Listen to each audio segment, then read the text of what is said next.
worst commute.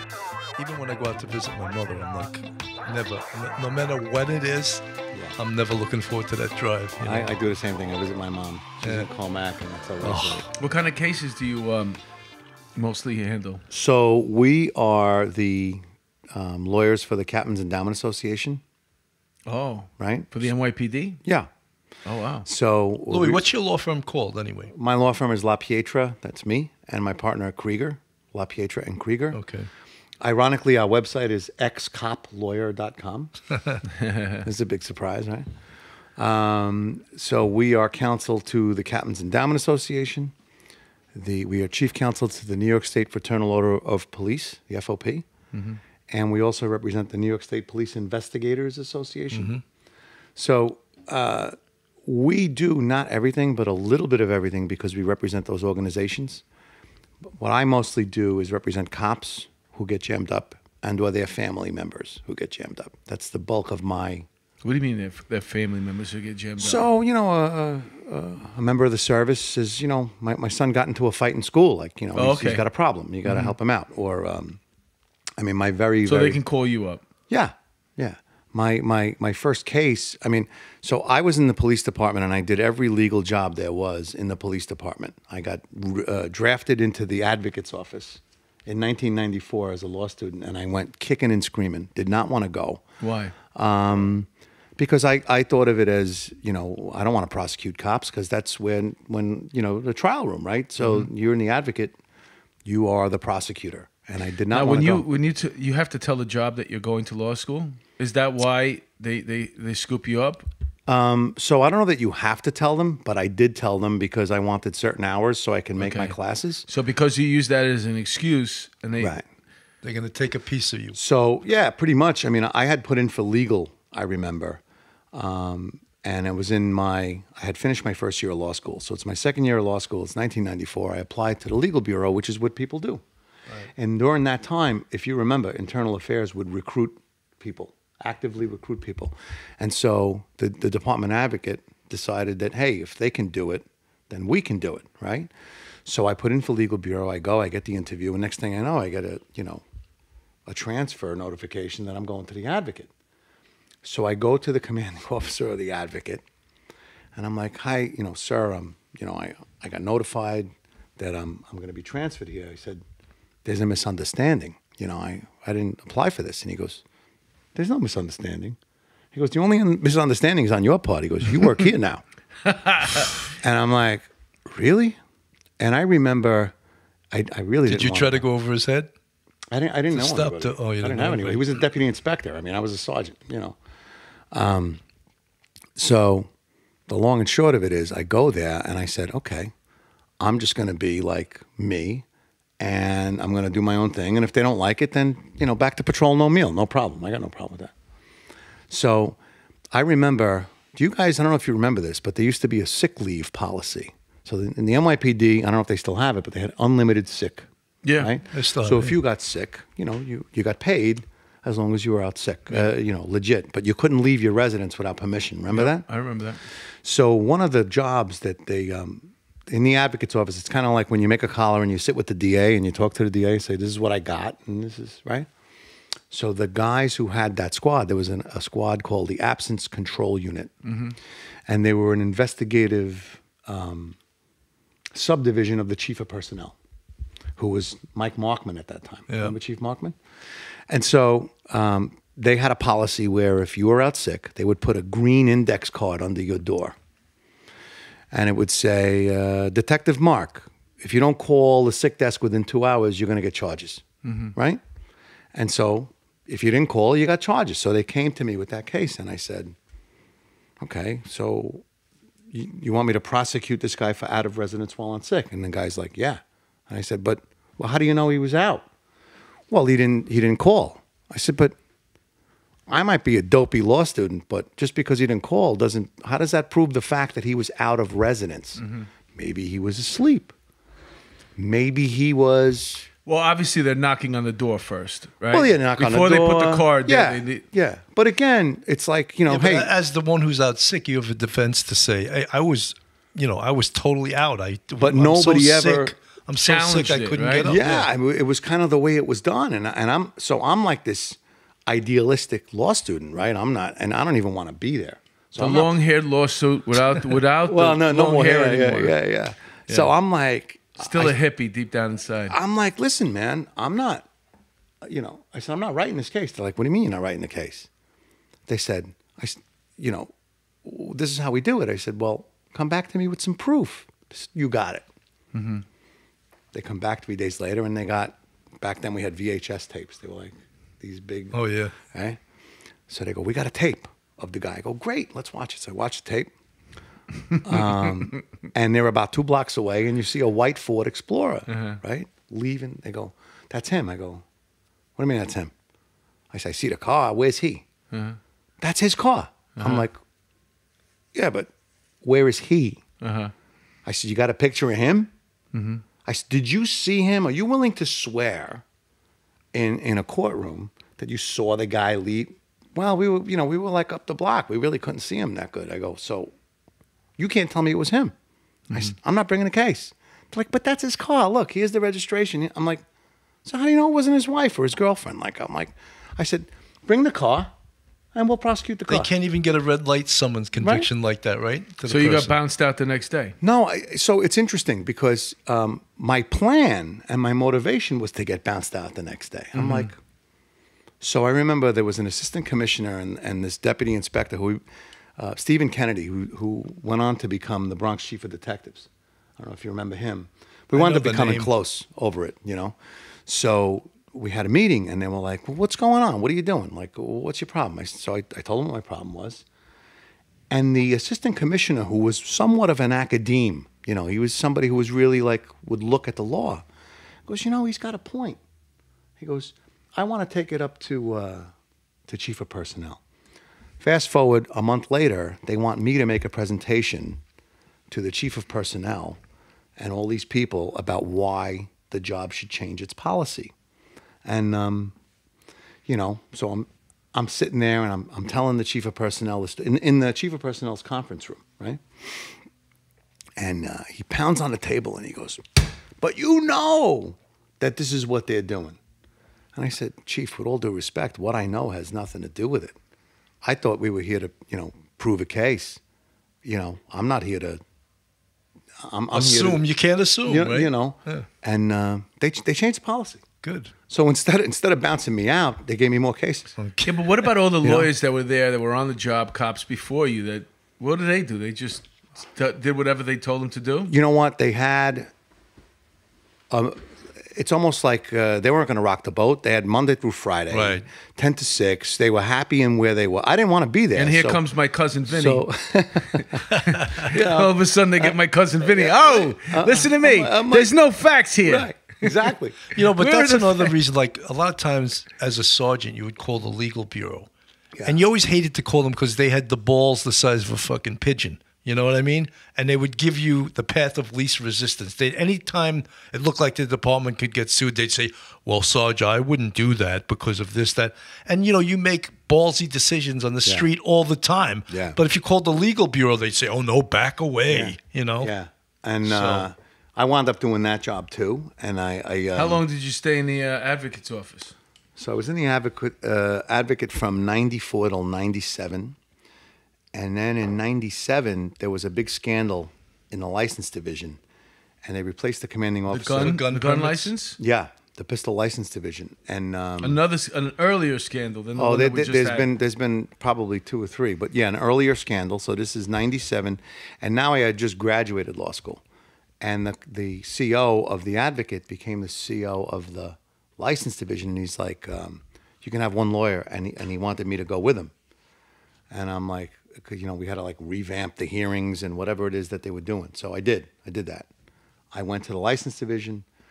I was in the license division for a year and a half or 2. Then I became the lawyer for the OEEO, Office of Equal Employment Opportunity. Well, that was another place where I made problems. Yeah. And again, I was trying to do the right thing. And although I can't talk about the facts, I wouldn't write something up the way they wanted it written up. Right. And when the lawsuit finally came, They basically wanted me to change the facts of what happened to cover up two very high-ranking members of the department that the 14th floor was trying to protect. Then they were getting sued. And then they ultimately got sued. And then when I met with the corporation counsel in the law department, I said, listen, guys, I worked way too hard for my law degree. I'm not writing this up the way they want You're a it. lawyer for the police department. Right. That's looking to protect police officers. Well, high-ranking officials in this particular case. Okay. But they were still police officers, right? Or they weren't? They were police they used- officers, but what happened was the commissioner of EEO and the commander of EEO got fired because they wouldn't go along with I the just program. think it's interesting. It's fascinating that you have a department lawyer whose job basically is probably to follow along and play the game. And the game that you were supposed to play on this particular occasion was that you were supposed to create a scenario where you're protecting other police officers. Pretty much. And you chose to do the right thing. Well, they wanted a yes lawyer. And I said, Yeah. I'm not a yes lawyer. Well, because they also, in essence, wanted you to violate the law. Well, and I made it very clear in that, I wasn't going to do that. B, my law degree means more to me than my career. And at that point, I could vest out. Right. I'm not doing this. Right. The long and short of it is I never had to give testimony in that case. The city settled the case. And then I left that command and I went to legal. And then I was one of those guys that would pick up the phone. But that lasted, me picking up the phone lasted about 6 months. And then they asked me to be a managing attorney. And when I was a managing attorney of something called legislative affairs, where we would write testimony for the police commissioner at city council hearings and talk about different laws that we would either lobby for or against on behalf of the NYPD. And then from that job, the guy whose place I took as managing attorney became an assistant commissioner for DCAS. So he leaves. What is that, DK? The Department of Citywide Administrative Services. They're the people who, among other things, they administer agencies, tests. Man. Oh my God! But there's a lot of agencies, and they and most of the appointees are political hacks, usually, right? Yeah. But this guy was a really hardworking sergeant, good Sergeant Tom Tuffy, who was my predecessor. So he leaves. He goes as an assistant commissioner to DCAS. They ask me to be managing attorney of legislative. And then a year plus into that position, the mayor's office calls and says, hey, we want you to come and work in the mayor's office as counsel to the mayor's criminal justice coordinator. Who was the mayor at the time? Giuliani. And I said, thanks, but I'm good. They're like, what do you mean you're good? Like you can't turn that down, I'm right? like, nah, they're like, well, what does that mean you're good? I'm like, well, I said, I got a private office, right? I had a windowed office on the 14th floor, and I had a garage space as a sergeant in headquarters, which is kind of like pretty much the top of my nice. game. Yeah. I wasn't, for some reason, I couldn't pass the lieutenant's test. Do you remember there was a lieutenant's test? So I took the 88 sergeant's test, and there was not a lieutenant's test Till 96. 96. And in 96, I was in the middle of law school. I kind of took the test, but I half-assed it. And I didn't make the list, right? So I'm like, I'm retiring as a sergeant. Like, it ain't going to, it's not going to get better. By then I had an office I shared with a guy on Broadway. So I would go before work, after work. I was like always hustling, trying to build my practice. So I said, I'm good. And they're like, you're good. So they said, why don't you think about what you need? And then we're going to call you in 2 days. So I didn't know how to deal with that. Do you remember Lieutenant Dan Albano? Yes. Forever. He was at the academy for years. Yeah. And then he Think went about to what a you legal need. I bureau. never heard that before. So I never heard it either, right? So I didn't know. I think that's a good thing. I didn't know what that meant. No, they can hurt you too. That's a bit of a threat. So, I said to Dan Albano. It's a curious way of putting words together. It's I like a that. threat. It's a good little bit It's a of good line threat. for a movie. I Think said, about what you need. Think about what you need, right? So I said, Dan, can I talk to you for a minute? I'm like, they told me think about what you need. I'm like, what does that mean? He goes, It's a Sicilian message. I'm like, You should know that. right? So It means Luca Brasi's. I'm like, you swim Sleeps with the fish. You sleep with the fishes. I'm like, I don't know. He goes, listen. He goes, this is what you're going to tell him. Tell him you want the money, because I didn't have the money. Yeah. Oh, good. Tell him you want the money, and tell them you want to stay on the payroll because you're in your last 2.5 years, and you want unlimited overtime. He goes, they'll never go for it.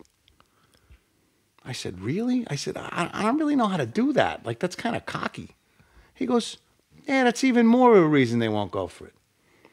So kind of like, you know, sheepishly, I get on the phone and I'm like, so, you know, I think this transcends, you know, money because the police department is a big part of my life and I owe it a lot and I really don't want to leave. And brilliant. You know. That's good. That's so good. What do you need? I said, well, I need special assignment money and I want to stay on the payroll so I can, you know, kind of work overtime when I want. They're like, we'll get back to you. They call me 3 hours later. They go, you're getting promoted on Monday. You're starting on Tuesday. Holy shit. Wow. I'm like, what? Really? And like, that's happened. Unbelievable, right? Yeah. Did you get the money? I did. Oh, shit. Yeah. I mean, I negotiated my own money. Wow. He made him an offer. They couldn't And then refuse. you made a lot of overtime then too. So do you remember something called MARCH? MARCH stood for another acronym, Multi-Agency Response to Community Hotspots. Oh, Right? God. So it was a program where we'd go shut problematic bars down, right, and problematic locations throughout New York City. And we created this. Oh, they used to call it nuisance abatement. Bloomberg had a task force of that. So that was it. That was so what happened was Giuliani that's what you leaves, took- okay. and I stood in when the Bloomberg came the in. nightclub task force. Basically, yeah, it was called MARCH, and I was the That was city. a crime, man. What they were doing to people's businesses. It was terrible. It was disgusting. It really was. But I remember, you know, we went one time. We got a gun out of one place, and the education that I got, you know, you'd go in with the health department. So basically, I'm a sergeant, special assignment on leave, working for the mayor's office, and the mayor coordinates PD, FD. So does your time not count now? It does.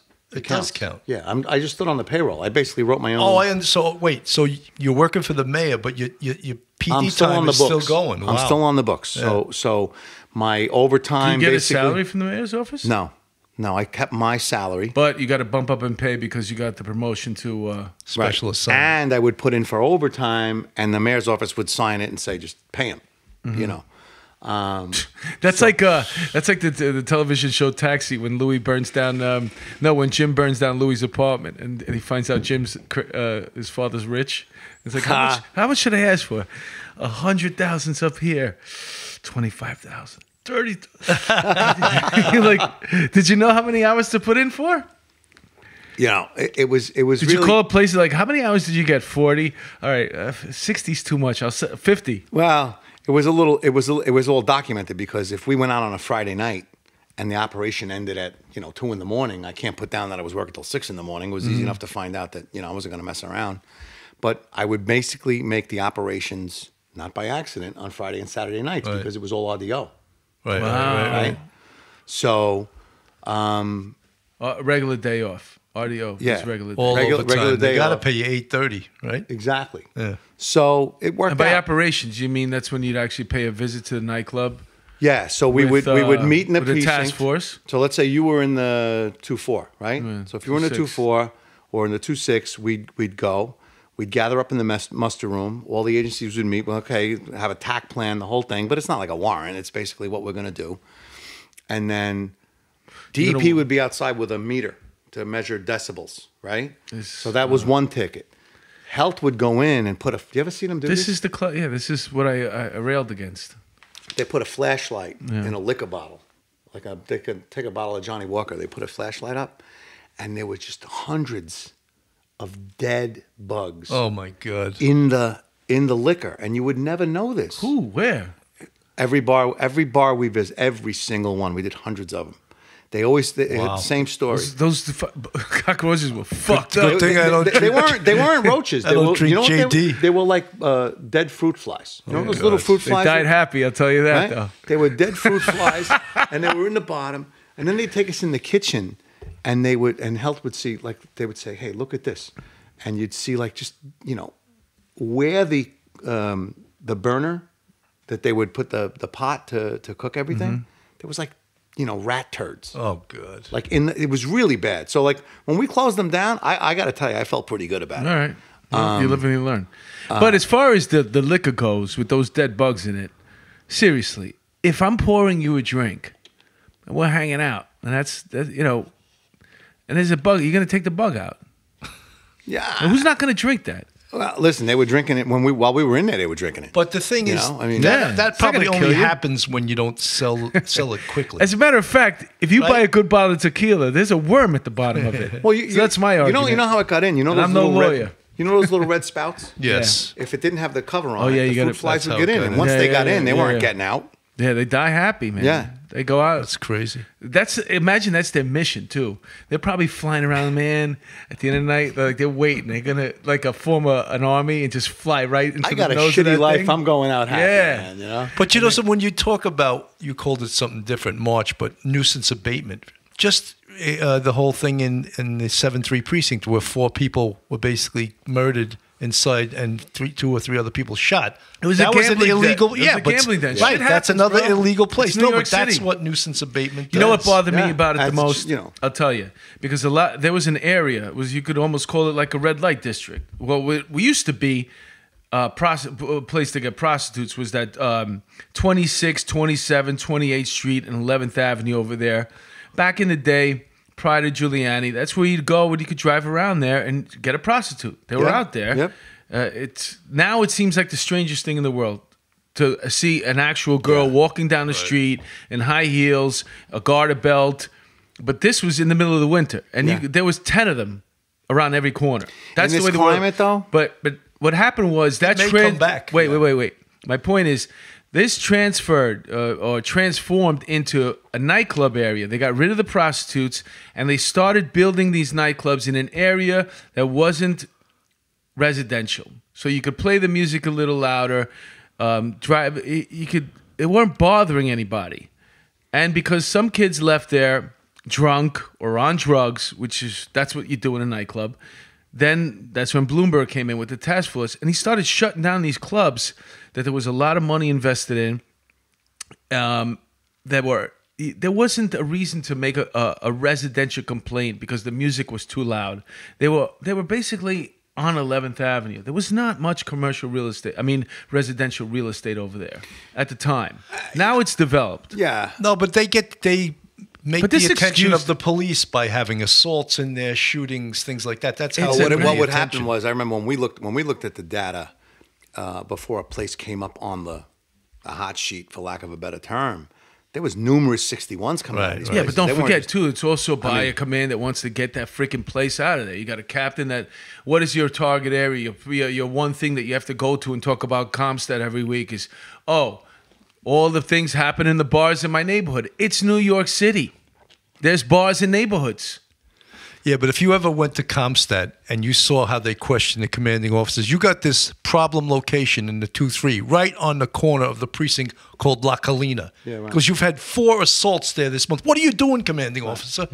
Right. He had to do something. They closed that place down. That place was there for years. They closed it down. That's my point. I mean, it's like a lot of these places close down. They're bars, they're eateries. Right. You know, things happen when you consume alcohol. You don't want things to happen. But then they got to police themselves, or else the police Yeah, will I police mean, them. But what Bloomberg did was coordinated those task force. He's put a lot of out of every one of these nightclubs that were they were basically open air drug markets. There were nice clubs that the owners put a lot of money in, clubs that were worth millions and millions of dollars invested in these clubs. And because you had a couple of people that got into the club and used to come on a regular basis and start making it their place of employment by dealing drugs there, that's why you're going to close this whole club down. The owner's got nothing to do with this guy. Oh, maybe the owner should have got rid of that guy. But That's a lot the of times, problem, by the yeah. time you figure out, and there's a lot of them, Yeah. you get rid of one guy, they're like cockroaches. They come back. Yeah, but that's why when someone will say, a club owner will say, I got a liquor license, I will not put up with this shit. You know Right, what I mean? 'cause it's pretty hard to 'cause get right, another There's one. 1,000 people in your nightclub. How are you going to figure out who's selling the drugs? You're the owner of the club. You're probably not even there. Yeah, good security. But that's, from the city's point of view, that's not our problem. It's yours. You own the club. Do something about it. That's the whole... Yeah. And I can get tell it. you that a lot of the clubs that we shut down were real. They weren't that. I think the food thing is disgusting. The bug thing, I could drink with bugs in there. I'm just letting you know. I guess that's That's where the just me. expression "bug juice" comes from. You That's hear just that? me. Bug juice. Well, now, like with the rating system on a restaurant, the AB. Yeah, that's Yeah. bullshit. I too. mean, if you Fuck get that. if you I get a hate B, that. you're probably a lot of people going to see that and Is turn that around. legit though? I wonder. Is somebody getting an envelope? They must be getting an envelope. They have must to be. be. You know? It's always an Yeah, envelope. there is an envelope. I don't trust. You're right. none I of don't this trust shit. that either. But if you get a B, But the just think, truth is, it's you know, like, listen, a lot of these places, man, they have food there all day. They're cooking all day. And what are these things, insects and rodents attracted to? Odor of food. So as soon as the lights go out, man, and do you know when I was talking about warrants? When I worked on the 98th Street and 3rd Avenue, man, if you wanted to go eat lunch in our little lunch area, there was a bat. And the bat was right next to the door. rat bat. You'd bang it down, or you hit the wall a couple of times with it, and you flash the lights on, and you could watch the rats just leaving the room. Oh, I could see going that. back up through the pipes and disappearing. And then you'd come in and you sit down and have your lunch, and you watch your TV, and you fall asleep on the that's couch. disgusting, man. But you had to get them out of there first. Yeah. A lot of these clubs that even went back when we were in the 2-6, the Happy Land thing happened. Yeah. Oh yeah, that was 87 bad. people. That Well, was you're an talking illegal about club. an illegal club that had no exits. Right. It had one. The entrance was the exit. That was it. Right. Like if you have a legitimate club that was millions of dollars invested in it, you gotta kind of help the person out a little bit. You want to put undercovers in the club, lock up the drug dealers. If the owner's helping you out, Right. Yeah, but I don't know that we ever got that kind of request. Yeah, that's true too. You should get those kind of requests. Like we all know back in the day when the guys that owned the Limelight, they became famous because somebody died in their club or afterwards. I don't know. They made a movie about them. But those clubs, the owners were in cahoots. They were making money. Well, look at Drug Scores. There was a murder in Scores. Yeah. The Dodge brothers, they were real bad. They shot up the front door. That yeah. kid that they shot at the front door was a friend of mine. We were with the same agency. He was from Philly. He came here, was 19, 20-year-old. He was a bar back, and he was actually leaving. And those brothers, they drove in front of the club and lit up the front of the club. And this bar back, this 20-year-old beautiful kid, man, from Philly, that his parents trusted to come into New York City, got killed. No shit, I didn't know that. Right there. 21 years old. They were bad. They were like yaks, Yemenis, Armenian, Croatians, Yeah, and yeah, Serbs. yeah, They yeah. were like organized crime type guys. I Yeah. remember Wasn't those that the guys. story that they were telling about that they had the wrong guys at first, right? Was that the story? I'm not sure. The 19th Precinct had that case. Justin Peters was the lieutenant. Great, great guy. They gave him such a hard time at Comstock over that case. That's not Andrew Bibb's. I mean, Bibb's story, right? Daniel Bibb's story, no. right? This was shit. I forget what year it was. They but had locked up the wrong guys. no. This was Scores on the place on 61st. Yeah, right? I know. I know schools. Wow. I don't think it's there anymore. No, No. it's a different name now. It has a different name, but that's where Scores used to be. And most of those, exotic dancer places, they're run by the wise guys, right? I don't know. What do you mean, smart people? People with wisdom. So that's what became your forte, defending cops. You learned how to do that. Yeah, so I mean that's what I do. Primarily is cops families, and the office does different things, but I do mostly criminal defense. But you're civil handling defense. cases not just from up here, right? You're handling all in the city, right? I'm all over the place. I mean, I have active cases in I want to get your card. Riverhead. You got it. I'm collecting these cards. That's why we He's keep got like having 3 these lawyers different on. attorneys. Yeah. Yeah, I mean, Dan Bibb, Joe Federal- Murray. Hey, do you do any pro bono work? yeah. Well, the people that don't pay me, that's pro bono. I want to get one of those me no comprendes. Can you No get me lo comprendes. no lo com- Yeah, no lo comprende. That's Can you get me a no lo comprende? hysterical? Really good. It's a lot of. I guess there's a.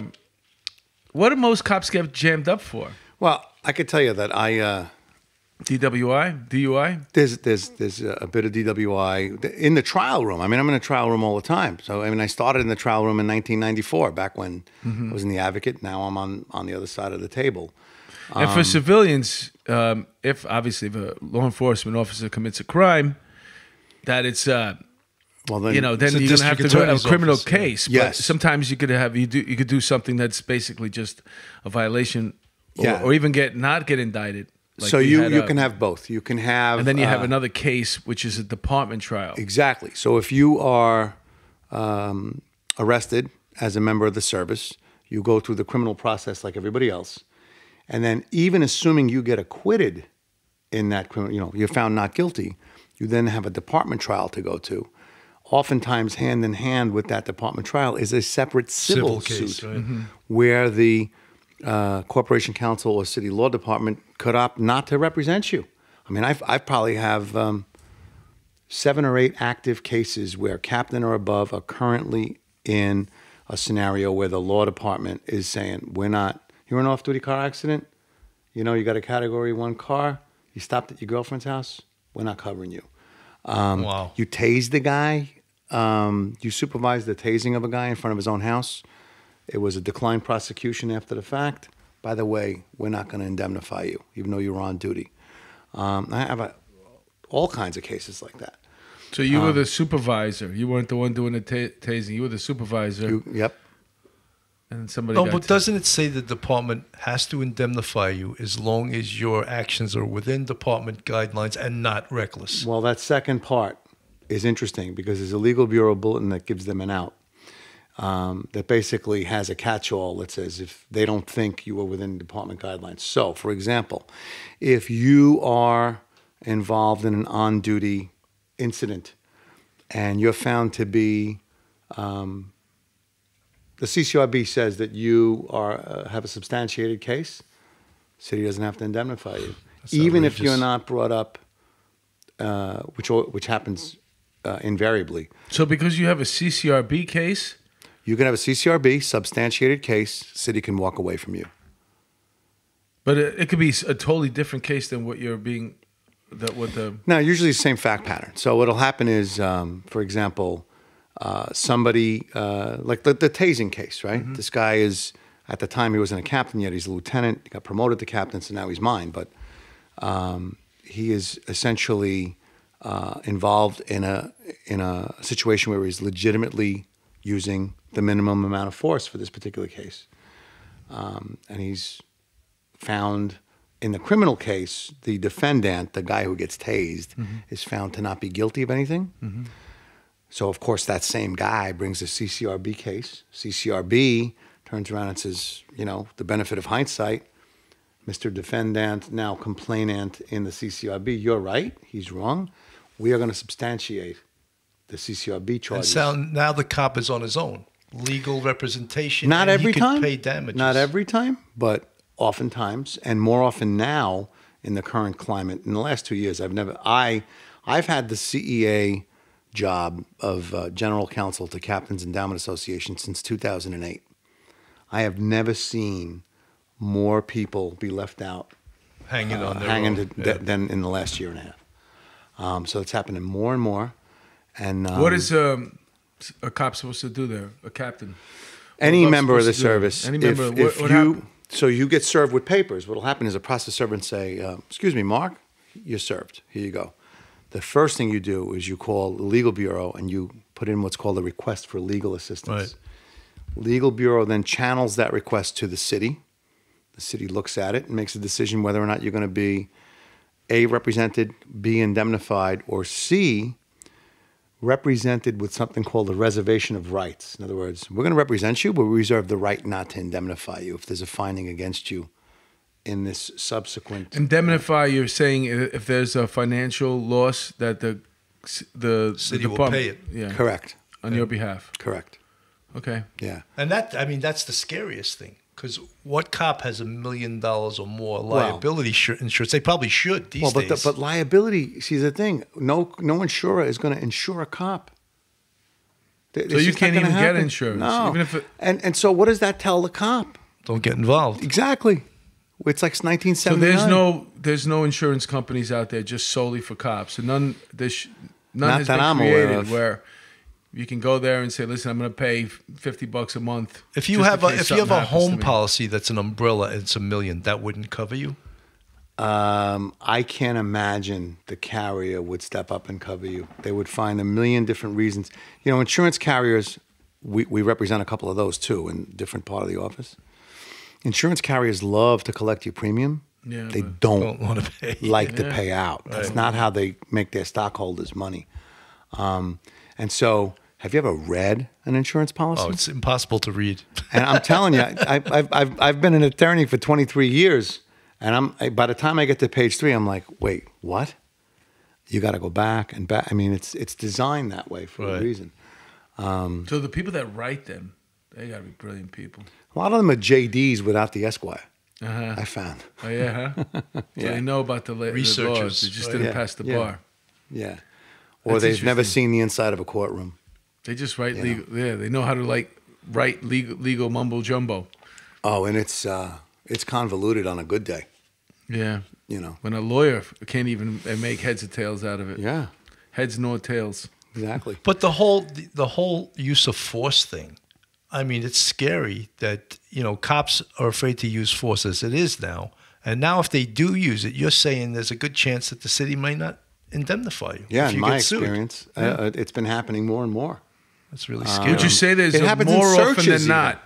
There's a chance right now, more often than not, if you get sued, that you won't be represented by the department? I can't say that. Is it 50-50, would you say? I don't even think it's that. I think there are, anecdotally, I don't have any data or anything, but I think there are hundreds and hundreds of cases filed against the city and the police department. I think it's really a handful, which says not much for the poor guy who's in that handful. Right? The guy or gal who gets served and they say, by the way, you're on your own.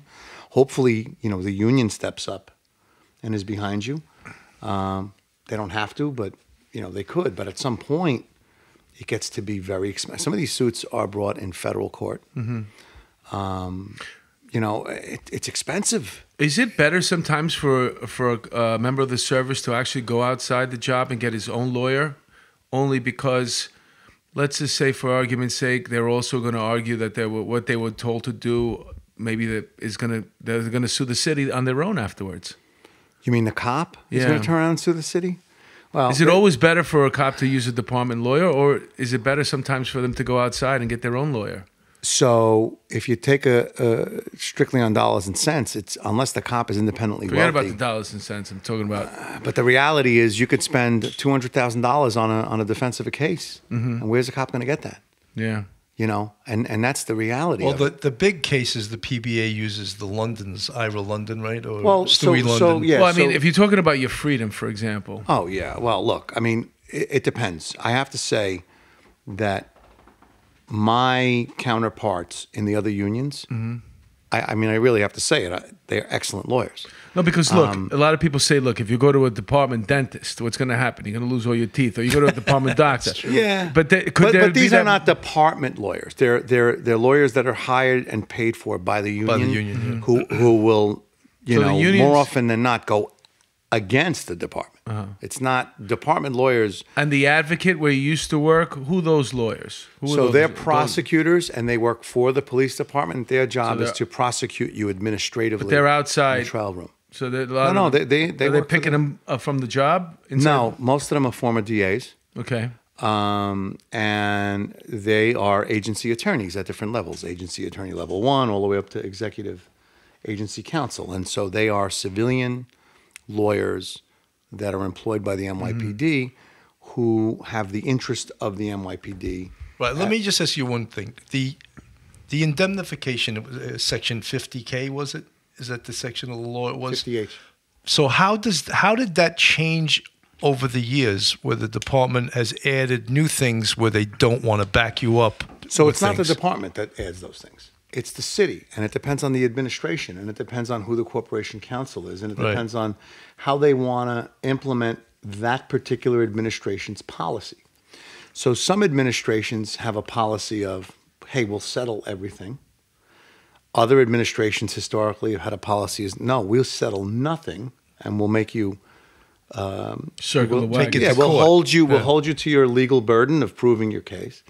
And so there's a lot of variety. The statute hasn't changed. It's the way some administration put caps on what they would give out, so they'll give out to everybody, but you're not going to get more than this. Yeah, right? It could be that, or it could be some administrations are like Disney years ago had a reputation. If you sued Disney, you were taken into trial. They don't settle anything. Going to the Supreme Court. Giuliani's administration wouldn't settle anything. Dinkins' administration settled everything. Yeah. Well, I don't know about everything. De Blasio, he started out settling the But a lot of times you weren't going to get what you wanted to. I was involved in an incident and it was at a church, and there was an off-duty cop, a domestic incident. He got suckered into it. They held him like basically hostage there. All the cops that responded there were also trapped behind his gate. Long story short, there was a lawyer involved in it from the beginning. It was a setup. At the end, everybody got $5,000. I thought they were going to get a lot more than that, but that's what it came down to. The 5,000, yeah, it's like nuisance value. Right. Basically, the city figured it's cheaper for us to pay out. There was like 30 people. They probably all thought they were going to cash in on millions and millions of dollars, and they all got $5,000 apiece. But that's all. That's because they also found out that one of the persons that were there was a lawyer, and how they came up with the plan, whatever. But listen, I wanted to ask you this important question before I forget. The best advice that you can give to a member of the service, God forbid they get jammed up. Well, it's a really broad question, but jammed up. Let me put it this way: if an investigator comes to your house, and I've had this. If the FBI comes to your house at 6 o'clock in the morning, they knock on your door, and they're like, hey, can we talk to you? The best advice, or for that matter, IAB or anybody knocks on your door. The best advice I could ever give, and it's really hard for cops to do this because cops don't want to say, screw you, I'm going to call my lawyer. Right.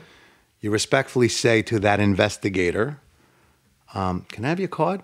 I'm going to have my lawyer call you, in a few minutes, but let me have your card. That does two things. Number one, gives you something to do so you don't come off, you're not self-conscious about being disrespectful to fellow law enforcement. But number two, and more importantly, it attaches your right to counsel. Remember in the police academy, they said, once the right to counsel attaches, it's indelible. Yeah. You can't waive it anymore. That's why in the you watch the TV show Billions, when they go to get Wild Bill, he's like, lawyer. He says the word lawyer like 6 times. Yeah. Lawyer, that's it, right? Because the worst thing you can do is inadvertently make a statement that seems innocuous and innocent to you, and that becomes the pinnacle and the focal point of the case that they use against you. Right. So that's the single most cogent advice I could give. Get a card from the investigator. So my lawyer's going to call you in a few minutes, and then call your lawyer. All right, that's great advice. No, because the FBI always tries to get people in perjury traps too. Well, and that's why they come at 6 o'clock in the morning, right? Because you're not going to be on your game. They're like, hey, most guys are like, hey, you want to have a coffee? You're sitting there and you're in your robe and they're talking to you, and look, you lie to an FBI agent, it's like committing perjury in court. It's the biggest bullshit scam going. It's a federal statute. All the cases that they're bringing against, now it's pretty much done, but all those people that they wound up locking up trying to get to Trump, they were all FBI interviews that they got charged. And we see how much they tell the truth, right? When your main charge on somebody is that you lied to a Fed, not found guilty of what they came to talk to you about, but that the fact that you screwed something up, it's a bullshit case. Well, think about Martha Stewart. Martha Stewart did a year because none of the underlying crimes that she was investigated for ever got substantiated or proven. She did a year because she lied to the FBI, and she did a year. And it's also mostly because she didn't say, could I have a card? I'm going to have my lawyer call you in a few minutes. Yeah. That's a beautiful opening. That's what they did to... Could I have a card? They did that to Patty Regan from the 3-4 anti-crime with Michael O'Keefe, and they tried to get him to testify. And even the department almost had him flaked. They said, go there in a suit. He went there in uniform, full uniform, and he took the fifth. And they were so pissed. And the department told him not to take the fifth. It's like they're looking to do me for perjury. Yeah. As soon as they started questioning him, I take the fifth. And that's a scary proposition because if you take the fifth, the department theoretically could suspend you for that. But at that point, you have to look at your priorities. Yeah. I mean, and if my priorities are, if I'm going to get suspended, look, after 30 days, they got to pay me anyway, right? Under civil service law, you can't be without pay for more than 30 days unless you waive that right under Article 75. So you're talking about taking the fifth. If you're taking the fifth, it means that you might be exposed to a criminal charge. Take the fifth. Right. So he did the right thing. Well, he must have had a good attorney advising him of that because the department didn't advise. They told him to do the opposite. It's amazing how you work for a law. You're a law enforcement officer, and God forbid something happens to you, you don't know what the hell to do. You're as good as the dumbest perp. What do you want to talk about? my clients who get themselves in the most trouble without exception, by talking too much, without exception. Cops, especially investigators, which is shocking. Yeah, it's right? shocking. Yeah. And lawyers, they always talk too much. Always. It's amazing. You know, when the attorney kicks you under the table, he's not playing footsie. He's telling you to stop talking. Yep, shut up. You know? All right, so repeat after me. If you're out there, would you mind if I have a card? And I'm going to have my lawyer contact you in a few minutes. Yeah. Could I please have a card? And I'm going to have my lawyer contact you in a few minutes. Repeat that. Constantly repeat that to yourself. But you know, there was a time when IAB used to kidnap cops and bring them to a secret place. Do you remember that? There was a sergeant in the 2-6 that happened to. I remember it. I remember like hearing about it. You know, like, but I don't know anybody it actually happened to. I know someone it happened to. You know, and I never really got a firsthand. Do you remember in the 2-6 there used to be something called, back then it was Field Internal Affairs? Yes, yeah. And there was a guy. They were like junior IAB. And they were, remember, they used to park they used to have their office in the garage, like above the garage where we would park. Yep. And there was a guy who was trying to recruit, he would come once a week to try and recruit me. And he'd be like, hey, Sarge, so have you had enough of this? Why don't you come over, you know, see the office? What is it? FISC, right? Field Internal Affairs Unit. They did the real cheesy shit, you know, like you didn't respond to the job quick enough or something. You didn't give back a disposition. And they were like, what do you want to go around the clock and do? You know, you come in, and he goes, you know, the guy was like, you're a squared away guy, you know, you're pretty sharp. Why don't you, and I'm like, and the guy, he was a lieutenant. I'm like, you know, hey, Lou, I'm good, but thanks, man, you know. And we had too many characters in the 2-6 to let that go, you know. You know, it was really, to go back in the 90s to go to IAB was a career killer. It was IAD then. Yeah, you would be looked at, he's a rat. No matter what, he's a rat. And then years later, that was smart. They started, you didn't have a choice. They recruited guys. And they recruited some of the sharpest people. Yeah, they did. So you take the stigma away from it. Yeah. But, you know, I think that was a good thing, because by recruiting some of the sharper people, I think the quality of the investigations was. You gave us the best advice that you can give. We repeated that to our audience a few times. I made them repeat it at home. We can't see it, but they'll be repeating it at home. What's the second best piece of advice you can give? The second best piece of advice I could give, if you are being read the Miranda Warnings, right, which we've all given, you should reinterpret that to read as follows. Anything you say can and will definitely be used against you. And nothing that you say here and now is going to help you. So don't say anything. Yeah, that's interesting. And that goes back to the thing with the lawyer at first. Because once you ask him for the card and your lawyer, I'm going to contact my lawyer, you're basically letting him know, I have counsel. You can't ask me anything. So even though I'm asking for counsel, you still have people that will start talking and blabbing? Yeah, you do. And because they want to be, quote unquote, helpful. And I mean, there's a little bit of buff in all of us, right? Like, I don't know about you. You guys are retired how long? I've been out 8 years. 7. I'm coming up on 17, man. Wow. I walked out in 02, right? I had my time on the books, and I got to tell you, if you know, I still like walking up and talking to a cop and like, hey, how's it going? You know, 20 and out and all this kind of stuff. And if a cop or an investigator or a Fed came to talk to me, it's almost in our nature to talk to the guy, because, you know, you're part of a brotherhood that will never leave you. And it's really hard to put a line between you and that brotherhood, thinking, wow, this brother might be trying to get information or evidence to use against me. That's a hard thing to overcome. Yeah. You know? So that's why you have to, you know, you got to be professional and you got to be courteous. Hey, after you, you know, you call the lawyer and you say the word lawyer, you can give him a cup of coffee, because at the end of the day, no matter what you say, you can't use it. Yeah. Because you're, especially if there's a record of you calling that lawyer, and that lawyer calling within a few minutes, which is, we pride ourselves on that. You know, we go on call outs, people get into shootings, we go out in the middle of the night. We have 24/7. It's better to use your own cell phone. You know, exactly, because there's a record. If there's ever an issue that says, well, hold on a second, that statement can come in. No. it can't come in because his right to counsel attached, and it attached. The FBI is there at 10 after 6. The lawyer got a call at 6:15. At what point did he tell you all this wonderful stuff? Right. In 3 minutes? Well, Really? do you request a telephone message when you call a police department, a precinct? This is Oh, in counsel other words, Louis La Pietra. all the time. I represent so and so. Make a telephone message of this, And I please. do it by fax. Yeah, that's so great. not Yeah. only do I do it by phone, but so I mean, we have people all the time. Look, if there's an active warrant, right? Somebody missed a court date. They're gonna. I'm like, look, let's do it easy. I'll call the squad. Hey, what tour are you working?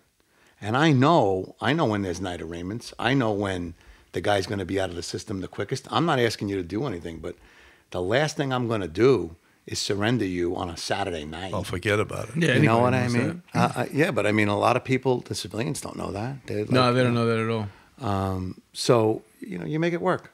You Right. know, Yeah, meet me at court. I'll meet you right in front, or right? As far as when you represent, say, a cop suing the city, what is some of the biggest things you sue the city for on behalf of a member of the service? Most of it is Title VII stuff, which is gender discrimination. Oh, EEO stuff. EEO stuff, Yeah. for the most part. I don't represent the city. I never take a case where they want to sue a cop for, excess force or something like that, 1983. Don't touch those with a 10-foot pole. If it's one of ours or an applicant, sometimes we represent applicants who get turned down for the wrong reason. We'll go after Lafrac City Health Services and try to get them, a fair shake and that kind of thing. it's a funny thing that you mentioned that, because we started off the show, and one of the highlights was your hair, and you were in a band. You were in a band. You were going into the police department. Yeah. And that lieutenant told you, everybody gets to get a haircut, come back by the end of the week with a fresh haircut. You come tomorrow, I want to see you with your haircut. Yep. Now you're representing people. I go to the police academy every week. I work there. I do the acting in a program there. If you see what you can get away with now as far as facial hair, the hair on your Different head, world, man. what you can wear on your head. Yeah. Oh, my God. You can wear whatever you want. Yeah. You could have. I wouldn't be surprised if you can have piercings. Well, can you imagine in today's world if the guy from the academy walked up to a recruit and said, "Everybody has till Friday, but you're being singled out. You have until tomorrow God. to do anything." Yeah. To do I anything. mean, that's yeah. Well, just even the cutting the hair, man. Yeah. I mean, somebody posted a picture on Facebook the other day. It was at a female sergeant at a detail. They didn't show her face, but they showed her hair, man. And it was obvious some type of extension or something, but it was all the way down. She was a short lady anyway, but it was all the way down to past the middle of her back. And it was like kind of sort of dreadlocks, and it was purple.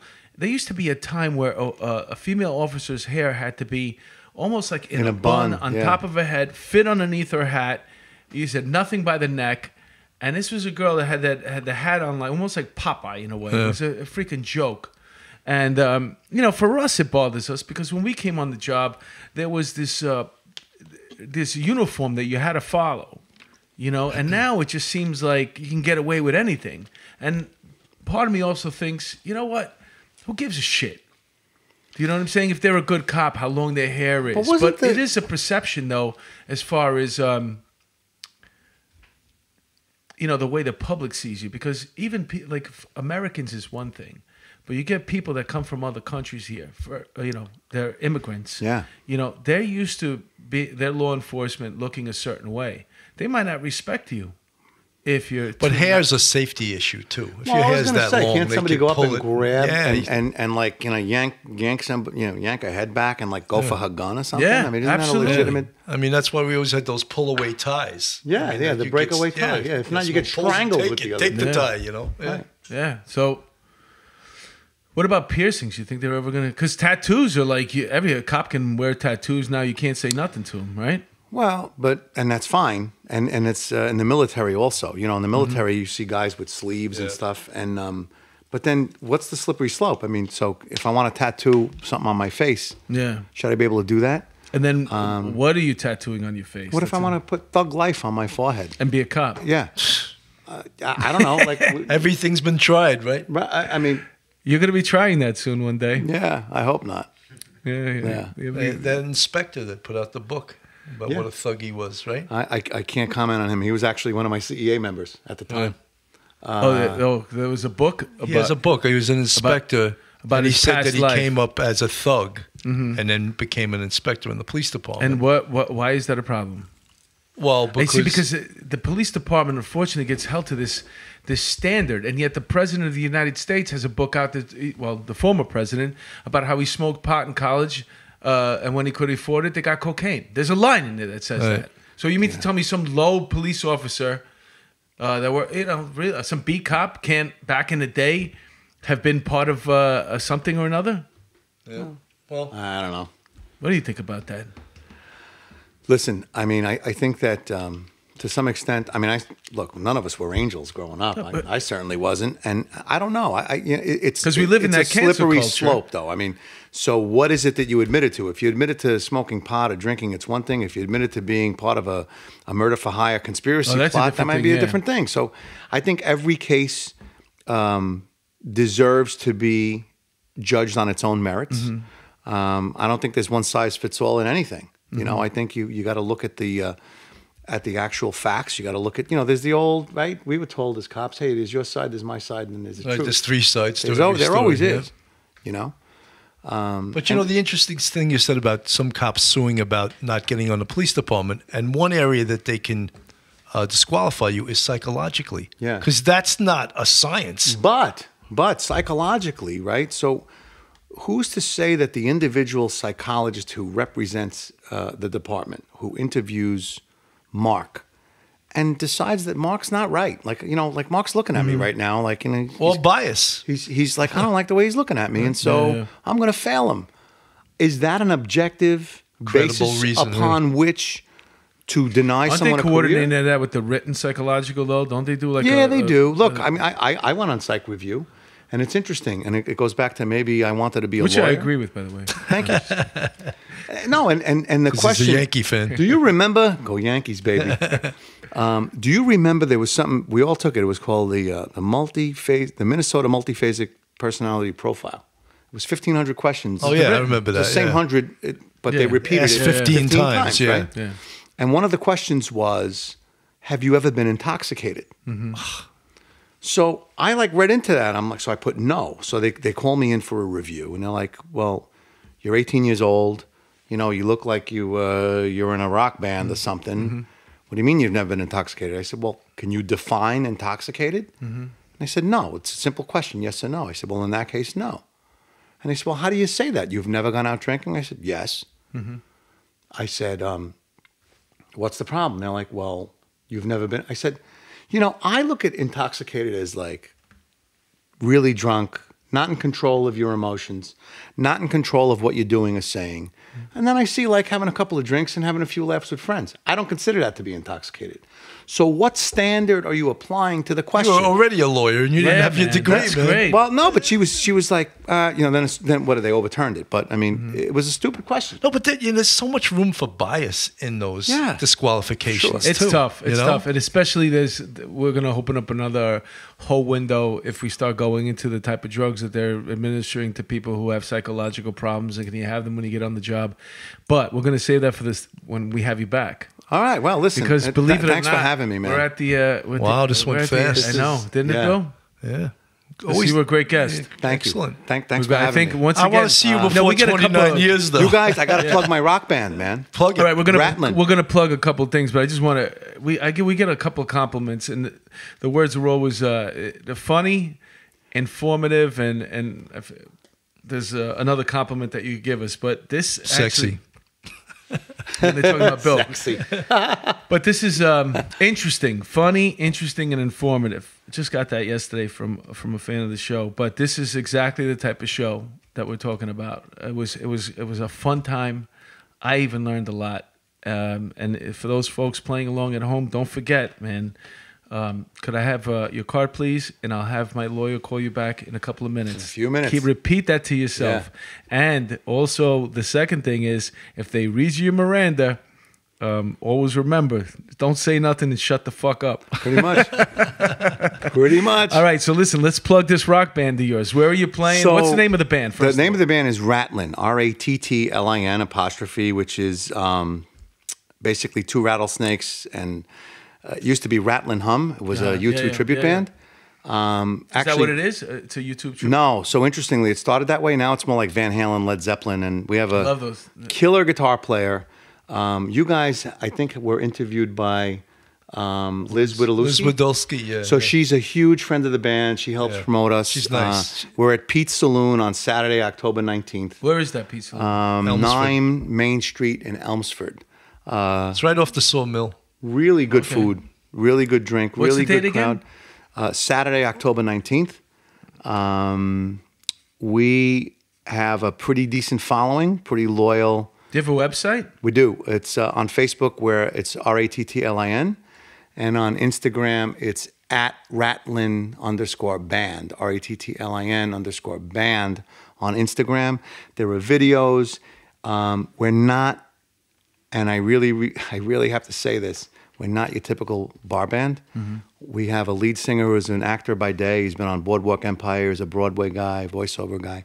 And he is an EDP, which for non-police stands for emotionally disturbed person in a good way. Crazy high energy, runs up and down on the bar, gets people to sing, gets people to dance. It's a really entertaining night. And we have, and I'll put this out there, in podcast world, our guitar player is so good, and I've said this to people, the guy's so good that if you come and see a show and you're like, that guy wasn't that good, give me your check and I will pay it. I have never had to pay a check in 10 years. That's how good this guy is. It's a guitar hero for adults. Cool. Rattlin, Rattlin, Pete's Saloon. And you play mostly Led Zeppelin, Van Halen, Foo Fighters, Alice in Chains, Elvis stuff. Costello, Cars, Eddie Money, AC/DC. AC/DC. Yep, absolutely. I gotta look at my Well, I have a show that night, so we don't start till 10 o'clock. This guy, he's always bragging. This guy. Oh, come on! What time is your show? He's out every single night.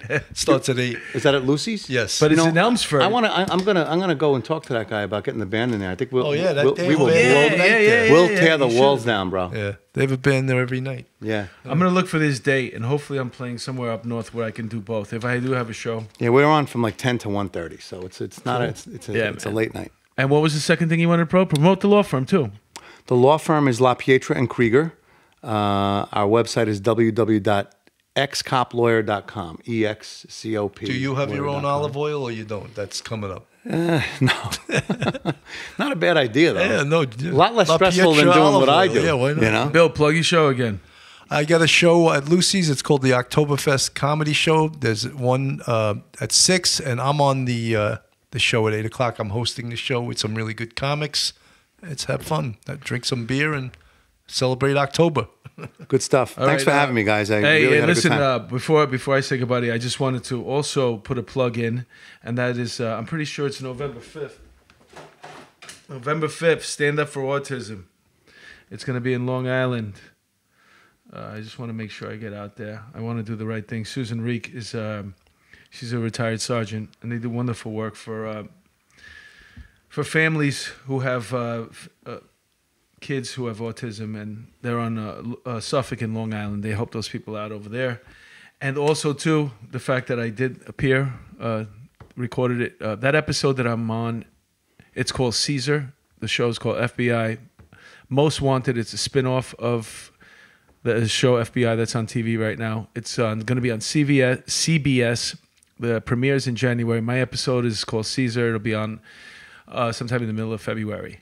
Awesome. And now, before we part, I just want to say thank you so much for gracing us. Thanks, Mark. Thanks, This was Bill. an honor to have you here. It's weird seeing you after all these years. 29 years we haven't seen with a each headphone. other. Yeah, it's crazy. But I've followed your I'm career. surprised you guys even recognized each other. Looks exactly the same. No, I'm just saying, just because of your memory loss when you get that age. Yeah, I don't have a memory loss. I remember. Walk Funny, past I each can't other. remember what happened. I remember so many things about him. He used to I'm speak messing with Italian you, with the old commanding bastards. officer. Yeah, You old bastards. That's right. I'm going to go to Arthur Avenue today after I go see The Joker. Yeah, man. Columbus Day on Arthur Avenue is always a good thing. And this show is just, I love it, man, because I'm getting to meet these wonderful people that Bill brings in here, man. Thank you so much for your time. Thanks, Mark. Louis. Thanks, Bill. Great seeing you, man. Good seeing you, man. All right, man. On behalf of Police Off the Cuff, man. And go Yankees. End the tour. Okay. No, you say. I was going to say it for you. Go Yankees. All right. Go Jets, man. All right. Later. Yeah, I got to come see you, baby. So, you know...